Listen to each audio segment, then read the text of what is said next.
विश्वामित्र का आगमन। अयोध्यापति महाराज दशरथ के दरबार में यथोचित आसन पर गुरु वशिष्ठ, मंत्रीगण और दरबारीगण बैठे थे। अयोध्या नरेश ने गुरु वशिष्ठ से कहा, हे गुरुदेव, जीवन तो क्षणभंगुर है और मैं वृद्धावस्था की ओर अग्रसर होते जा रहा हूँ। राम, भरत, लक्ष्मण और शत्रुघ्न चारों ही राजकुमार अब वयस्क भी हो चुके हैं। मेरी इच्छा है कि इस शरीर को त्यागने के पहले राजकुमारों का विवाह देख लूं। अतः आपसे निवेदन है कि इन राजकुमारों के लिए योग्य कन्याओं की खोज करवाएं। महाराज दशरथ की बात पूरी होते ही द्वारपाल ने ऋषि विश्वामित्र के आगमन की सूचना दी। स्वयं राजा दशरथ ने द्वार तक जाकर विश्वामित्र की अभ्यर्थना की और आदरपूर्वक उन्हें दरबार के अंदर ले आए तथा गुरु वशिष्ठ के पास ही आसन देकर उनका यथोचित सत्कार किया। कुशलक्षेम पूछने के पश्चात राजा दशरथ ने विनम्र वाणी में ऋषि विश्वामित्र से कहा, हे मुनिश्रेष्ठ, आपके दर्शन से मैं कृतार्थ हुआ तथा आपके चरणों की पवित्र धूलि से ये राजदरबार और संपूर्ण अयोध्यापुरी धन्य हो गई। अब कृपा करके आप अपने आने का प्रयोजन बताए। किसी भी प्रकार की आपकी सेवा करके मैं स्वयं को अत्यंत भाग्यशाली समझूंगा। राजा के विनयपूर्ण वचनों को सुनकर मुनि विश्वामित्र बोले, हे राजन, आपने अपने कुल की मर्यादा के अनुरूप ही वचन कहे हैं। इक्ष्वाकु वंश के राजाओं की श्रद्धा भक्ति गौ, ब्राह्मण और ऋषि मुनियों के प्रति सदैव ही रही है। मैं आपके पास एक विशेष प्रयोजन से आया हूँ। समझिए कि कुछ मांगने के लिए आया हूँ। यदि आप मुझे वांछित वस्तु देने का वचन दे तो मैं अपनी मांग आपके सामने प्रस्तुत करूं। आपके वचन न देने की दशा में मैं बिना कुछ मांगे ही वापस लौट जाऊंगा। महाराज दशरथ ने कहा, हे ब्रह्मर्षि, आप निसंकोच अपनी मांग रखें। संपूर्ण विश्व जानता है कि रघुकुल के राजाओं का वचन ही उनकी प्रतिज्ञा होती है। आप मांग तो मैं अपना शीश काटकर भी आपके चरणों में रख सकता हूँ। उनके इन वचनों से आश्वस्त ऋषि विश्वामित्र बोले, राजन, मैं अपने आश्रम में एक यज्ञ कर रहा हूँ।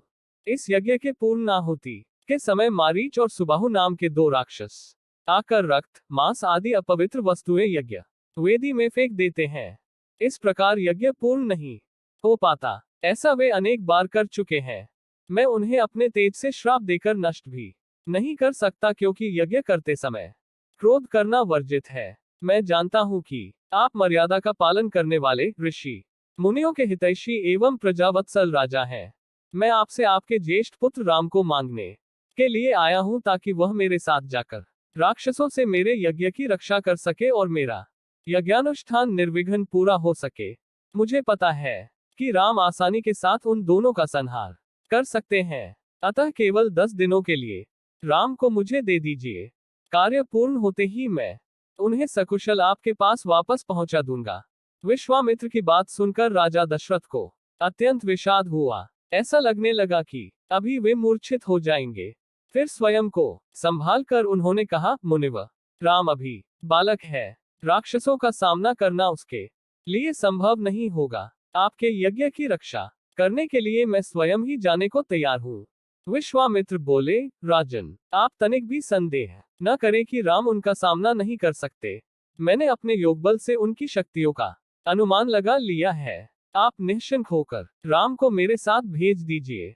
इस पर राजा दशरथ ने उत्तर दिया, हे मुनिश्रेष्ठ, राम ने अभी तक किसी राक्षस के माया प्रपंचों को नहीं देखा है और उसे इस प्रकार के युद्ध का अनुभव भी नहीं है। जब से उसने जन्म लिया है, मैंने उसे अपनी आंखों के सामने से कभी ओझल भी होने नहीं दिया है। उसके वियोग से मेरे प्राण निकल जावेंगे। आपसे विनय है कि कृपा करके मुझे ससैन्य चलने की आज्ञा दें। पुत्रमोह से ग्रसित होकर राजा दशरथ को अपनी प्रतिज्ञा से विचलित होते देख ऋषि विश्वामित्र आवेश में आ गए। उन्होंने कहा, राजन, मैं नहीं जानता था कि रघुकुल में अब प्रतिज्ञा पालन करने की परंपरा समाप्त हो गई है। यदि जानता होता तो मैं कदापि नहीं आता। लो, मैं अब चला जाता हूँ। बात समाप्त होते होते उनका मुख क्रोध से लाल हो गया। विश्वामित्र को इस प्रकार क्रोध होते देखकर दरबारी एवं मंत्रीगण भयभीत हो गए और किसी प्रकार के अनिष्ट की कल्पना से वे कांप उठे।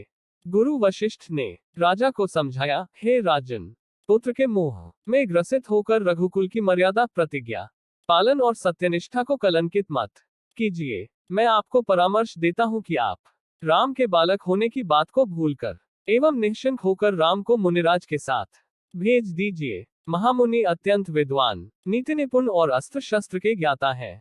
मुनिवा के साथ जाने से राम का किसी प्रकार से भी अहित नहीं हो सकता, उल्टे वे इनके साथ रहकर शस्त्र और शास्त्र विद्याओं में अत्यधिक निपुण हो जाएंगे तथा उनका कल्याण ही होगा। गुरु वशिष्ठ के वचनों से आश्वस्त होकर राजा दशरथ ने राम को बुला भेजा। राम के साथ साथ लक्ष्मण भी वहां चले आए। राजा दशरथ ने राम को ऋषि विश्वामित्र के साथ जाने की आज्ञा दी। पिता की आज्ञा शिरोधार्य करके राम के मुनिवा के साथ जाने के लिए तैयार हो जाने पर लक्ष्मण ने भी ऋषि विश्वामित्र से साथ चलने के लिए प्रार्थना की और अपने पिता से भी राम के साथ जाने के लिए अनुमति मांगी। अनुमति मिल जाने पर राम और लक्ष्मण सभी गुरुजनों से आशीर्वाद ले कर ऋषि विश्वामित्र के साथ चल पड़े। समस्त अयोध्यावासियों ने देख की मंद धीर गति से जाते हुए मुनिश्रेष्ठ विश्वामित्र के पीछे पीछे कंधों पर धनुष और तरकस में बाण रखे दोनों भाई राम और लक्ष्मण ऐसे लग रहे थे मानो ब्रह्मा जी के पीछे दोनों अश्विनी कुमार चले जा रहे हो। अद्भुत कांति से युक्त दोनों भाई गोह की त्वचा से बने दस्ताने पहने हुए थे। हाथों में धनुष और कटी में तीक्ष्ण धार वाली कृपाणें शोभायमान हो रही थीं। ऐसा प्रतीत होता था मानो स्वयं शौर्य ही शरीर धारण करके चले जा रहे हो। लता विटपों के मध्य से होते हुए 6 कोस लंबा मार्ग पार करके वे पवित्र सरयू नदी के तट पर पहुंचे। मुनि विश्वामित्र ने स्नेहयुक्त मधुर वाणी में कहा, हे वत्स, अब तुम लोग सरयू के पवित्र जल से आचमन स्नान आदि करके अपनी थकान दूर कर लो, फिर मैं तुम्हें प्रशिक्षण दूंगा। सर्वप्रथम मैं तुम्हें बला और अतिबला नामक विद्याएं सिखाऊंगा। इन विद्याओं के विषय में राम के द्वारा जिज्ञासा प्रकट करने पर ऋषि विश्वामित्र ने बताया, ये दोनों ही विद्याएं असाधारण है। इन विद्याओं में पारंगत व्यक्तियों की गिनती संसार के श्रेष्ठ पुरुषों में होती है। विद्वानों ने इन्हें समस्त विद्याओं की जननी बताया है। इन विद्याओं को प्राप्त करके तुम भूख और प्यास पर विजय पा जाओगे। इन तेजों में विद्याओं की सृष्टि स्वयं ब्रह्मा जी ने की है। इन विद्याओं को पाने का अधिकारी समझकर मैं तुम्हें इन्हें प्रदान कर रहा हूँ। राम और लक्ष्मण के स्नान आदि से निवृत्त होने के पश्चात विश्वामित्र जी ने उन्हें इन विद्याओं की दीक्षा दी। इन विद्याओं के प्राप्त हो जाने पर उनके मुख मंडल पर अद्भुत कांति आ गई। तीनों ने सरयू तट पर ही विश्राम किया। गुरु की सेवा करने के पश्चात दोनों भाई तृण शैयाओं पर सो गए।